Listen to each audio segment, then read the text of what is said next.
ஏன்னா நல்லா தெரியும் அந்த சங்கம் வந்து ஜெயிக்க முடியாத ஒரே பிரச்சனை இந்த தொழிலாளர் பிரச்சனை தான் எங்களால ஜெயிக்க முடியல. ஆனா இந்த வியாபாரத்தை வச்சுதான் நாங்களும் பல செயலாக்கங்களை செஞ்சுட்டு இருக்கோம். அதாவது வீடு வாங்குறதோ, கார் வாங்குறதோ, அல்லது பிள்ளைங்க படிக்கிறதுக்கோ எல்லாருக்கும் அதை வச்சு நம்ம பண்ணிக்கிட்டு இருக்கோம். அது வந்து பாதிப்பு வந்து உண்மையிலே பார்த்தா கவர்மெண்ட்டுக்கு தான் பாதிப்பு.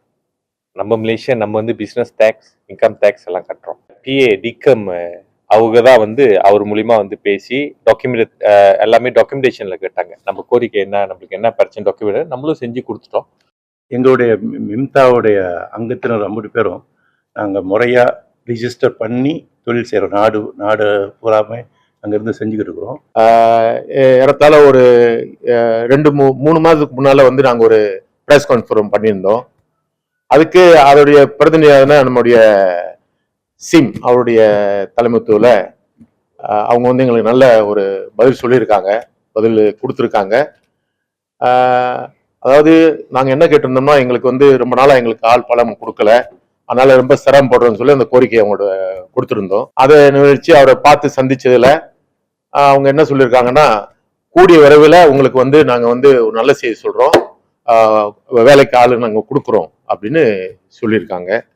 அந்த வேலையில அந்த தொழில் அமைச்சுக்கு ரொம்ப நன்றி. நாங்கள் என்ன பார்க்குறோம்னா, அதை வந்து இந்த மே 1 இந்த தொழிலாளர் தினத்துக்கு உள்ளார அந்த நல்ல பதிலை சொல்லிட்டாங்கன்னா ரொம்ப சந்தோஷமா இருக்கும், எங்க சங்கத்துக்கும் ஒரு பெருமையா இருக்கும். ஏன்னா நல்லா தெரியும் அந்த சங்கம் வந்து ஜெயிக்க முடியாத ஒரே பிரச்சனை இந்த தொழிலாளர் பிரச்சனை தான் எங்களால ஜெயிக்க முடியல. அது பல கட்டுப்பாடுகளை இருந்து எல்லாம் உடைச்சு வந்து ஏறத்தாழ ஒரு 18 ஆண்டுகளாக ரொம்ப சிரமத்தை நோக்கி இப்போ ஒரு நல்ல பதிலை எதிர்பார்த்துக்கிட்டு இருக்கோம். இந்த வேலையில இந்த பிரஸ் அதாவது செய்தியாளர் சந்திப்புல நீங்களும் இத செய்திகளை உருவாக்கம் கொடுத்து எங்களுக்கு உதவி செஞ்சு உங்க சார்பாகவும் இது போய் தகவல் வந்து இந்த அமைச்சுக்கு போய் சேர வேணும்னு தாழ்மையோட கேட்டுக்கிறேன். நாங்க ஏறத்தாழ கேட்டது 10,000 பேர் நம்ம கேட்டிருந்தோம். 10,000 பேர் எங்களோட கோரிக்கைன்னு வச்சு 10,000 பேர் கேட்டிருந்தோம். அதுல வந்து அவங்க அந்த கோரிக்கையை ஏற்றுக்கொண்டார்கள். ஆனா அவங்க சொன்னது என்னன்னா, கூடிய விரைவில் உங்களுக்கு நாங்க நல்ல பதில் தரோம், கொடுக்குறோம் அப்படின்னு சொல்லியிருக்காங்க. அது எப்போ, என்றைக்கு? ஏன்னா இதே பதில் தான் எங்களுக்கு இடத்தால பல ஆண்டுகளாக இந்த பதிலை தான் நாங்க கேட்டுக்கிட்டு இருந்தோம். அதனால இந்த வாட்டி அது நல்ல செய்தியோட வரணும்னு தான் நாங்கள் எதிர்பார்க்கிறோம். அனைத்து பேரும் எதிர்பார்க்கிறோம். ஆள் இல்லாத சூழ்நிலையில நிறைய பேர் நம்ம ஆரம்பத்தில் சொன்ன மாதிரி தான், மறுபடியும் சொல்றேன், எல்லாரும் தொழிலை மூடிட்டு போற அளவுல இருந்துட்டு இருக்காங்க. ஏன்னா இந்த வியாபாரத்தை வச்சுதான் நாங்களும் பல செயலாக்கங்களை செஞ்சுட்டு இருக்கோம். அதாவது வீடு வாங்குறதோ, கார் வாங்குறதோ, அல்லது பிள்ளைங்க படிக்கிறதுக்கோ எல்லாருக்கும் அதை வச்சு நம்ம பண்ணிக்கிட்டு இருக்கோம். ஆகவே இதுதான் எங்களோட கோரிக்கை. 10,000 பேர் வந்து மிம்தாக்குன்னு ஒன்றியில் அது ஆக்சுவலி எல்லாருக்கும், அதாவது சீன வியாபாரிங்களுக்கு, மலே வியாபாரிக்கு, இந்தியன் வியாபாரி, ஜென்ரலா 10,000 பேர் அப்ராக்சிமேட்லி we need நம்மளுக்கு வரும். அதை பத்தி எதுவும் பேசல. அவங்க என்ன சொன்னாங்கன்னா நல்ல பதிலோட வரும்னு. இப்ப இன்னைக்கு நம்ம ஏன் பேச கூப்பிட்டுருக்கோமா, அந்த நல்ல பதில் எப்ப முடிஞ்ச அளவுக்கு நாங்க என்ன எதிர்பார்க்கிறோம்னா, பிஃபோர் த லேபர் டே எங்களுக்கு ஒரு நல்ல பதில் கொடுங்க. Let celebrate the labour day with full of happiness. அது வந்து பாதிப்பு வந்து உண்மையிலே பார்த்தா கவர்மெண்ட்டுக்கு தான் பாதிப்பு. நம்ம மலேசியா நம்ம வந்து பிசினஸ் டேக்ஸ், இன்கம் டேக்ஸ் எல்லாம் கட்டுறோம். அது கவர்மெண்ட் தான் அதை ப்ரிவென்ட் பண்ணும். உண்மையிலே நம்ம வியாபாரிங்களுக்கு என்ன பாதிப்புனா, ஏன்னா தேவையில்லாத போட்டிங்கள். இது வந்து நம்ம மலேசியன்ஸ், அவங்க ஃபாரினர்ஸ், அவங்க நம்ம கூட போட்டி போட்டு இந்த வியாபாரம் செய்யறாங்க. ஸோ ஓகே நம்ம செய்யுங்க. ஆனா நம்ம வந்து கரெக்டான லைசன்ஸ், முறையான லைசன்ஸ் எல்லாம் வச்சு செய்யறோம், அவங்க அதெல்லாம் இல்லாம செய்யறாங்க. ஸோ கவர்மெண்ட் தான் நம்ம கேட்கணும், அவங்க எப்படி இந்த மாதிரி வியாபாரம் செய்ய முடியுது? The question go back to the government. I'm throwing the question back to the government. Why they let such illegal people to operate the business?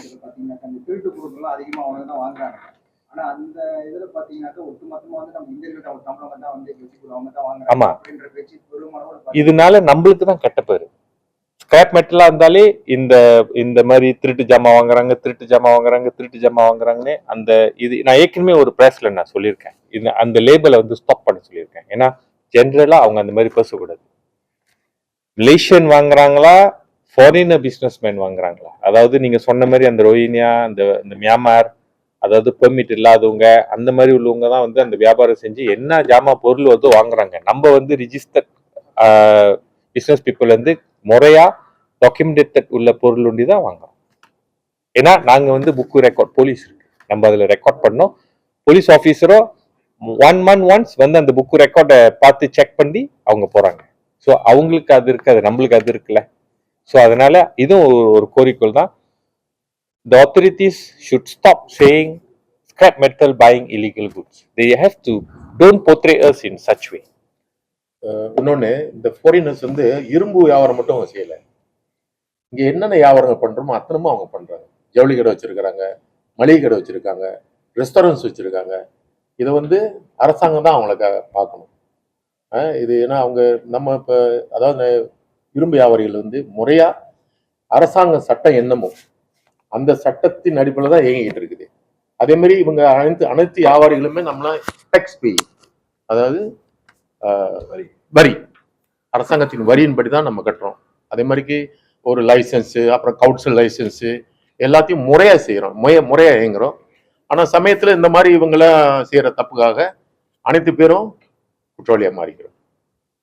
இரும்பு கடைக்காரங்கன்னா அந்த திருட்டு தான் வாங்குறாங்க அப்படின்ற வந்துடுது. ஆனால் லைசன்ஸ் உள்ளவங்க அந்த தப்பை பண்ணவே மாட்டாங்க. காரணம் என்னன்னா, அதிகாரிகள் வந்து அப்போ கடையை சோதனை பண்ணுறாங்க. ஏன்னா அவங்கள்ட்ட கடை லைசன்ஸ் இருந்தால் தான் அவங்கள அட்ரஸ் இருக்கும் வந்து பார்க்கறது. லைசன்ஸ் இல்லாதவங்கள்ட்ட ஒன்றுமே இருக்காது. அப்போ இந்த மாதிரி இந்த வெளிநாட்டவர்கள் வந்து வியாபாரம் பண்ணக்குள்ள அவங்கள்ட்ட ஒன்றுமே இல்லையே. ஆனால் சிலர் வந்து அவங்க பின்னால் ஆள் இருக்கு. இவங்க என்ன செய்றாங்க, இங்கே வந்தோடனே யாரையாவது திருமணம் பண்ணிக்கிறாங்க அவங்க இதில் மதத்தில் உள்ளவங்கள. ஸோ அவங்க பேரில் ரிஜிஸ்டர் SSMலாம் எடுத்து அவங்க தொழில் பண்ணிட்டு இருக்காங்க சில பேர். அதனால இது பாதிப்பு வந்து எப்படி சுற்றி வந்தாலும் பாதிப்பு அரசாங்கத்துக்கு தான், கவர்மெண்ட்டுக்கு தான். ஏன்னா அவங்க எந்த டேக்ஸ், எந்த வருமான வரி எதுவுமே கட்டுறது கிடையாது. ஒரு லைசன்ஸ் இருக்கிறது கிடையாது, ஒரு SSM இல்லை. அவங்க சம்பாதிக்கிற எல்லாமே ஃப்ரீ. FOC பெர்மிட் கூட இருக்காருன்னு கூட சந்தேகம் தான். எங்களுடைய மிம்தாவுடைய அங்கத்தினர் 50 பேரும் நாங்கள் முறையாக ரிஜிஸ்டர் பண்ணி தொழில் செய்கிறோம். நாடு பூராமே அங்கேருந்து செஞ்சுக்கிட்டு இருக்கிறோம். இந்த நேரத்தில் வந்து நாங்கள் அரசாங்கத்தில் என்ன கேட்குறோம்னா, இந்த 3Dன்னு சொல்கிற இந்த ஒரு இண்டஸ்ட்ரி வந்து ரொம்ப முக்கியமான தொழில்துறை. ஏன்னா நாட்டில் வந்து பொருளாதாரம் மேம்பாடு பண்ணுறது மட்டும் இல்லை, இதை வந்து மறுசுழற்சி செய்கிறதுனால எவ்வளோ பெனிஃபிட் நாட்டினுடைய கிரீன் எனர்ஜிக்கும் இது நாங்கள் பங்கு எடுத்துக்கிறோம். அதனால் இந்த இண்டஸ்ட்ரியில் எங்களுக்கு இருக்கிற ஒரு தேக்க நிலை என்னென்னா தொழிலாளர் பற்றாக்குறை. ஏன்னா அரசாங்கத்துக்கு தெரியும் இந்த இண்டஸ்ட்ரி தொழிலாளர் இல்லாமல் செய்ய முடியாது, எல்லாத்தையுமே மெக்கானிக்கலாக செய்ய முடியாது. அதனால் இந்த இண்டஸ்ட்ரிக்கு இருக்க பற்றாக்குறையை தீர்த்து எங்கள் மேலே அவங்க சொன்னது மாதிரி ஒரு அக்கறை வச்சு நாங்கள் இந்த தொழிலையும் சிறப்பாக செய்கிறதுக்கும் இந்த எங்களுடைய அரசாங்கம் பிரதமர் அன்வார் இப்ராஹிம் உடைய தலைமையில் இருக்கிற எங்கள் அரசாங்கம் எங்களுக்கும் கரிசனை கொடுத்து எங்கள் இண்டஸ்ட்ரியை வளர்க்கணும் அப்படிங்கிற இந்த நல்ல வேலையில் ஒரு நல்ல செய்தி சொல்லுவாங்கிறத நாங்கள் பெரிதும் எதிர்பார்க்குறோம். ஆகவே இந்த வரக்கூடிய அந்த மே தின அன்று இருக்கக்கூடிய எல்லா தொழிலாளர்களுக்கும் மே தின வாழ்த்துக்கள், ஹாப்பி லேபர் டேயை சொல்லி நல்ல செய்தியோட எங்களுக்கு ஒரு வாழ்த்தையும் அவங்க சரிவாகணும்னு ரொம்ப கேட்டுக்கிறோம். நன்றி. முன்வைக்க நினைக்கிற பிரச்சனை என்னன்னா, பிரச்சனைன்னு சொல்றதை விட நம்ம நாட்டுக்கு பிழைப்பு தேடி வரவங்களுக்கு நாம நல்ல தங்கும் வசதியோட அவங்கள நல்லபடியா அவங்கள ட்ரீட் பண்ணணும், அவங்கள நடத்தணும் அப்படின்றது வந்து அது ஒரு முக்கியமான ஒரு விஷயமா கருதப்படுது. ஏன்னா இதை வச்சுதான் அந்நிய நாட்டுல உள்ளவங்க நம்ம நாட்டுல முதலீடு பண்ண வருவாங்கன்றதுக்காக தான் முக்கியமா அரசாங்கம் சில விஷயங்களை கொண்டு வந்தாங்க. இந்த அந்நிய தொழிலாளர்களுக்கு என்ன மாதிரி தங்கும் இடம் வசதியில இருந்து எல்லாமே அவங்க கிட்ட சொன்ன மாதிரியே அவங்களுக்கு கொடுக்குற சேலரி எல்லாமே முறைப்படி செய்யணும்னு. சோ அப்படி நாங்க செய்யும் போது அரசாங்கத்துடைய சட்டத்திட்டங்களை பின்பற்றும் போது எங்களுக்கு மடானி கவர்மெண்ட் எங்க மேலயும் பிரியாத்தினா இருக்கணும். அதாவது அண்டர் சர்வீஸ் செக்டர் 3D செக்டரான எங்க மேலயும் அவங்க எங்களுடைய நலன் மேலயும் அக்கறை செலுத்தணும். ஏன்னா சின்ன கடையா இருந்தாலும் சரி, பெரிய கடையா இருந்தாலும் சரி, ரிகார்ட்லெஸ் அந்த பிசினஸோட சைஸை பொறுத்து நாங்க சட்டத்திட்டத்தின்படி அரசாங்கத்துடைய நிர்ணயிக்கப்பட்ட அந்த முறைப்படிதான் நாங்க பிசினஸ் நடத்துறோம். ஸோ அதனால இந்த தொழிலாளர் தினத்தை முன்னிட்டு எங்களுக்கு நிச்சயமா ஒரு நல்ல பதில் கிடைக்கும் அரசாங்கத்துக்கிட்ட இருந்து நாங்க நம்புறோம்.